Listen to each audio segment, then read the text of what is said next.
Hey everyone, I'm Kyowob Dev, and welcome to part 3 of the Domino computing series. Previously, we built this Domino calculator that can add and subtract binary numbers. Go watch parts 1 and 2 if you haven't already. At the end of part 2, I mentioned that the inputs and outputs, which are entirely in binary right now, can be made more user-friendly and human-readable. So that's what we're going to do now. In this video, we'll explore new types of memory circuits, binary to decimal conversion, and visual displays that should make our calculator easier to use. So without further ado, let's get to it.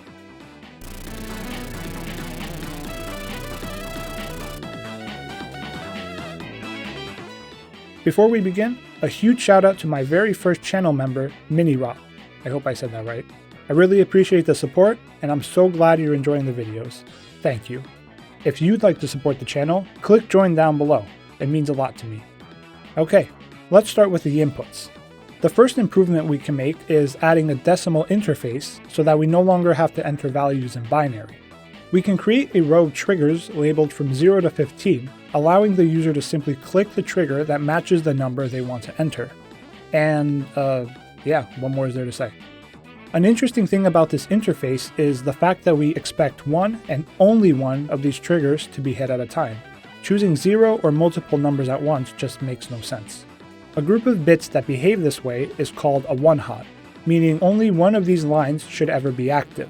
Any other case means that something went terribly wrong. Most likely, the user decided to be a bad boy and hit multiple numbers. Bad! By the way, while we're on the topic of inputs, there's something else we need to address. In the last video, there were some comments suggesting that it would be nice to be able to input negative numbers. At the time, my thought of that was, even though we can technically allow for negative inputs with this design, I'm not going to do that for the sake of consistency. But now that I look back, that was just, dumb. There really wasn't any reason not to add negative inputs, except me being lazy, I guess. And consistency? Really? Who am I to talk about consistency? But yeah, basically, negative input's good, my judgment bad. So let's add them. Alongside the numerical inputs, we'll include one more trigger for the negative sign. Hitting this will negate the number you entered. So for example, to enter -7, you would hit 7 and the negative sign. It's important to note that the negative sign is not one-hot like the other inputs. We always have to enter it alongside another number, so there's no sensible way for it to be triggered on its own. When I talk about the one-hot inputs, I'm only referring to the numerical ones. The negative sign does its own thing. But anyway, now that the inputs are laid out, the next step is converting them into binary so that the calculator can understand them. How do we do that? We'll build a new special type of circuit called an encoder. An encoder takes a set of one-hot inputs and converts them into a binary number that indicates which line is falling. If the first input is falling, it outputs 0, the second outputs 1, the third outputs 2, and so on. So how do we actually build this? An encoder is a bit different from the circuits we've seen before. In most previous cases, the outputs had a simple, intuitive relationship with the inputs. For example, a full adder's outputs just count how many inputs are set to 1. Very easy to describe and build. But for an encoder, each input is essentially its own individual case and produces a unique output. So there isn't a simple collective rule we can use to describe its behavior in terms of its inputs. And that makes it difficult to build using logic gates. It's not impossible, but it can be pretty messy. For problems like these, we can rely on what is basically hard-coding the output data, in the sense of explicitly mapping each input to its corresponding output. To do this, we need a new type of memory, one where we can set the data ahead of time, it doesn't change, and we can access any portion of it whenever we need. This is called read-only memory, or ROM for short. Here's what a single ROM cell looks like. It stores one bit of data, 0 or 1. The line on the left is the read input. When it's activated, the stored bit is sent to the output, which is this line above. The value stored in the cell is determined by whether or not there's a diagonal domino in this corner. If it's there, it allows the read signal to split and reach the output. If not, the signal just passes straight through. The output on the right lets us chain multiple cells horizontally so we can store larger numbers and output them at once. For example, let's say we want to store the number 10 in this 4-bit ROM. In binary, 10 is 1010, so we place diagonal dominoes in the first and third cells and leave the others empty. Now when we activate the read input for this row, the ROM outputs 10. Finally, the bottom of each cell connects to the output of the cell below it, letting that signal pass through unchanged. This allows us to stack rows of cells and expand the ROM indefinitely in both directions, and that's how you make a flexible ROM. Now we can build a ROM to serve as our encoder. Our output ranges from -30 to 30, which requires 6 bits to represent, so our inputs also need 6 bits. But why is that? After all, our input range of -15 to 15 only needs 5 bits. Well, 2's complement requires the sign bits to always line up, so our 5-bit inputs need an extra bit just for padding.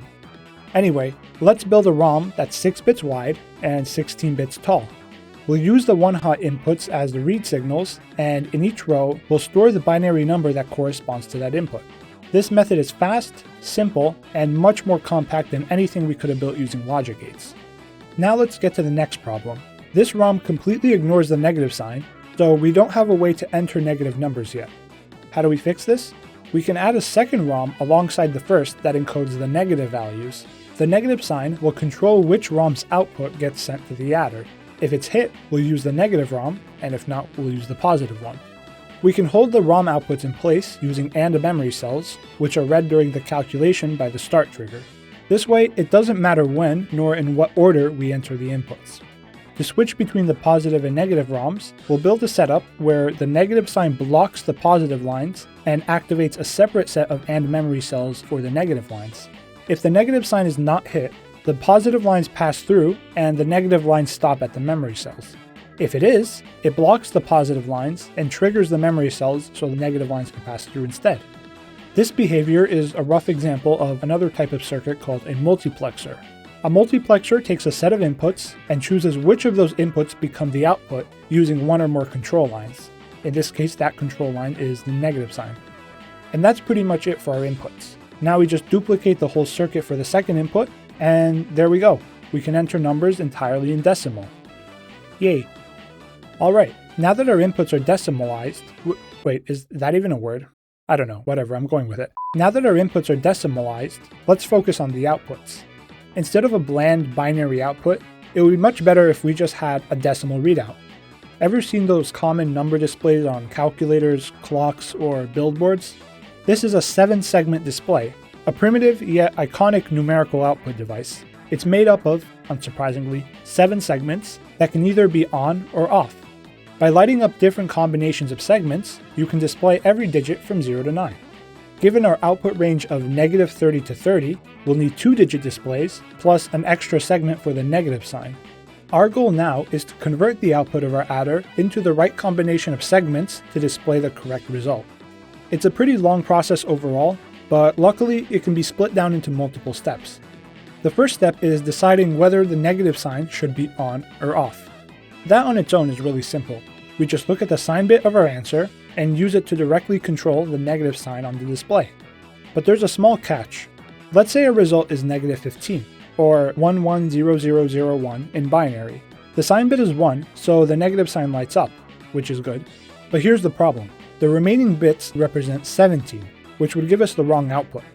So before moving on, we need to make sure that the number is in its positive form to be converted correctly. That means we have to negate it if it's negative and do nothing if it's positive. In other words, we need a conditional negator that flips the output only when the sign bit indicates a negative number. Luckily, we've already built a conditional inverter, and a conditional negator isn't too far from one. We'll use a conditional inverter controlled by the sign bit of the answer, and then just add 1. Unfortunately, the +1 step means that we need a second adder on top of the original one we've built. But the good news is we can simplify it a lot. Since our goal is to simply add 1 to a single binary number, each place value has just 1 input and 1 carry. That means we can build the whole thing using half adders, with the first carry input directly connected to the sign bit. So here's our final conditional negator, and with that, the first step is done. Now we can take this output and move on to the next part, handling the 2-digit displays. Each of our 2 7-segment displays shows a value from 0 to 9. That range can be represented with 4 bits, so the next step is to provide each display with a group of 4 bits that it can then convert into segments. This data format actually has a name, binary coded decimal, or BCD for short. BCD represents numbers by using groups of 4 bits for each decimal digit. For example, This is BCD for 25. If we split the bits into groups of 4, the first group is 2 and the second group is 5, 25. Since we can display values up to 30, we'll need 2 BCD digits. Well, actually, the tens digit can only range from 0 to 3, so in practice, we only need 2 bits to control the tens place. But just keep in mind that it's theoretically 4 bits. Now, how do we go about converting binary to BCD? Well, there's a beautifully named algorithm for this called the Dabble. We start by marking our groups of 4 bits. We write our binary number to the right of these groups, and now we just follow the algorithm, which involves 2 repeating steps, the double and the dabble. Yeah, awesome name. The double is just shifting the number 1 bit to the left. It's called a double because, well, if you didn't know, shifting a binary number to the left doubles it. In the dabble step, we check each decimal digit, and if any group is 5 or more, we add 3 to it. Repeat until all the bits have been shifted into place, and the final result is the BCD encoding of our binary number. Pretty simple on paper, but how and why does this work? The algorithm builds the result progressively, and the double allows it to handle each bit one by one as they're shifted into place. The dabble is a necessary step to avoid invalid states that arise in these digit groups. Let's say we have a decimal group that's made up of 4 bits, ranging from 0 to 9. The dabble step says to add 3 if its value is 5 or more. But what's the idea behind this? If the value is 5 or more, the next shift will double it, which makes it at least 10. That's a problem, because BCD digits are only valid between 0 and 9, so we cannot perform the double step if any digit group is 5 or more. This is exactly what the dabble, or add 3 step, prevents. When you add 3 to a number between 5 and 9, you get a value from 8 to 12. All of these numbers have a 1 in their 8th place in binary. Subtracting 8 tells us that the remaining 3 rightmost bits represent a value between 0 and 4. Now, when we double this number, the 8th place carries over to the 1's place of the next digit, and our 0 to 4 range becomes 0 to 8, or 0 to 9 if a 1 gets shifted into the digit group. But either way, this is within the valid 0 to 9 range for each BCD digit. So essentially, the dabble step carries any excess value to the next digit to avoid invalid states. So that's the algorithm, but how do we actually build a circuit to perform it? Here's a diagram of the double-dabble circuit. Each of these conditional adder circuits is a dabble step, adding 3 if its input is 5 or more. As you can see, the adders are arranged so that the leftmost bits are processed first, which simulates the double step which processes the numbers from left to right. By the way, this is just the circuit for 5-bit inputs, which is what we need specifically. But it's not limited to that. One great thing about the double-dabble is that it can be extended for any number of bits. For example, here's the circuit for 8-bit inputs. As long as you keep connecting the adders in this pattern, you can convert any size input into BCD with this algorithm. But anyway, let's go back to our circuit and see how we can build these conditional adders. Yep, we're making yet another adder circuit. Hooray.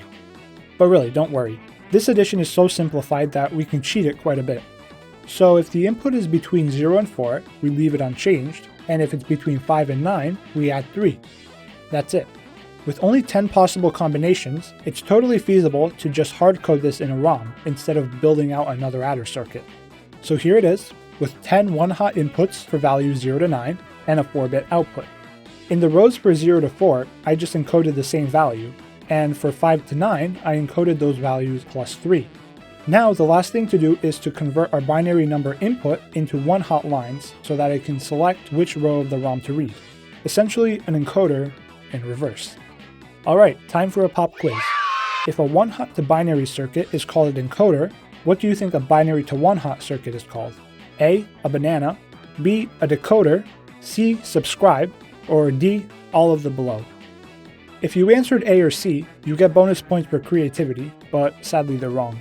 If you pick D, I have nothing to say to you. But if you pick B, well, I gotta say that's kinda boring, but yeah, it's a decoder. We can build a decoder using the same principles we used for the inputs. Remember that multiplexer setup we made to switch between the positive and negative ROMs? Well, once again, the key is using combinations of AND memory cells and blocking lines to control which output gets activated. We can take advantage of the fact that memory cells only let signals through when they're activated, and blockers let them through when they're not.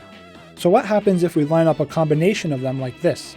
In this setup, the read signal only passes through if the input is 1010, because that's the only combination that activates all the memory cells and avoids all the blockers. In other words, this circuit is basically checking for equality, in this case checking if the input equals 10. See where I'm going with this? We can split a trigger signal into 10 lines, one for each value 0 to 9, and test for those numbers by placing memory cells where we need 1s and blockers where we need 0s. Only the single line with the correct combination will produce an output, making these lines one-hot.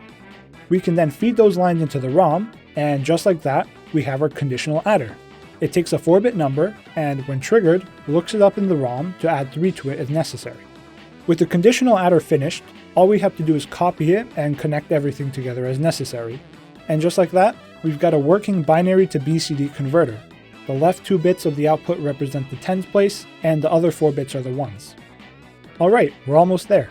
Now we just need to convert each digit group into a set of control lines that'll display the corresponding number on a 7-segment display. Fortunately, there's nothing new here since we can reuse what we just learned about decoders.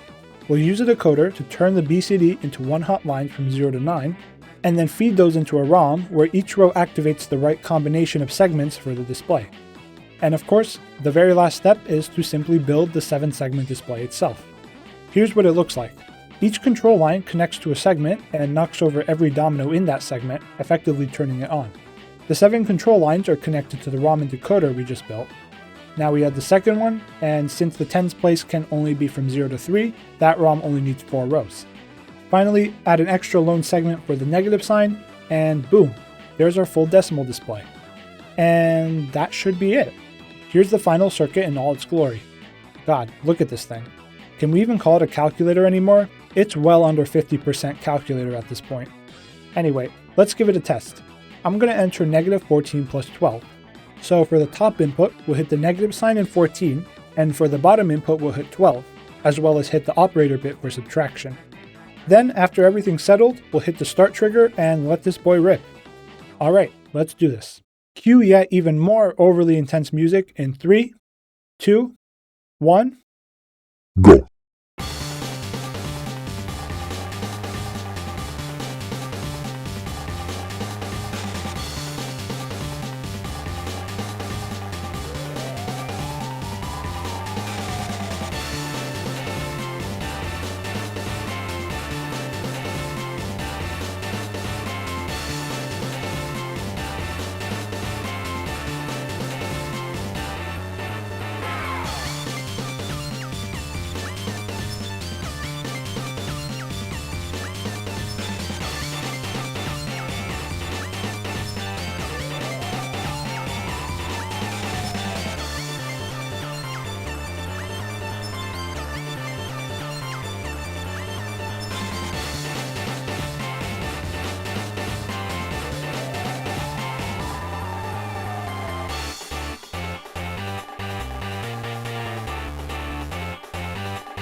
Alright, the calculation's over, and we've got our answer of -26 on the display. So we've successfully upgraded our calculator to support negative inputs, a decimal interface, and a visual display output. Awesome. Now we're really getting into what dominoes are capable of. I mean, look at it. Such a huge system, so many different components, and serving a practical purpose, yet it's made of nothing but falling dominoes. It might sound like I'm glazing this thing, but come on, isn't that amazing? The only thing a domino can do is fall over. It's mindless, has no desire, no inherent properties, nothing. But if you have hundreds or thousands of them and put them together in just the right way, you get logic gates, adders, circuits that make smart decisions despite being composed of insignificant objects. I think Matt Parker said it best. This is a circuit of inanimate objects that can count. And that's what I love about computing. So what is there to do now? Well, I'm not really sure. I think we might be done with this calculator, or rather, there's nothing more that I plan to add on to it. Maybe it's time to move on to other circuits and explore different ideas. I know some of you have requested that I look into domino circuits that don't require strict timing. And you know, that's interesting. Timing is definitely the biggest issue I've had when building these things, and I don't think fully asynchronous circuits are too far-fetched to exist. It's a pretty cool idea, don't you agree? Leave a comment letting me know what you'd like to see next. As always, please be sure to like and subscribe if you haven't already, and once again, huge thanks to channel member MiniRop for their support. If you'd like to support the channel in future videos, click join down below, I really appreciate it. And with that, thanks for watching, and I'll see you next time.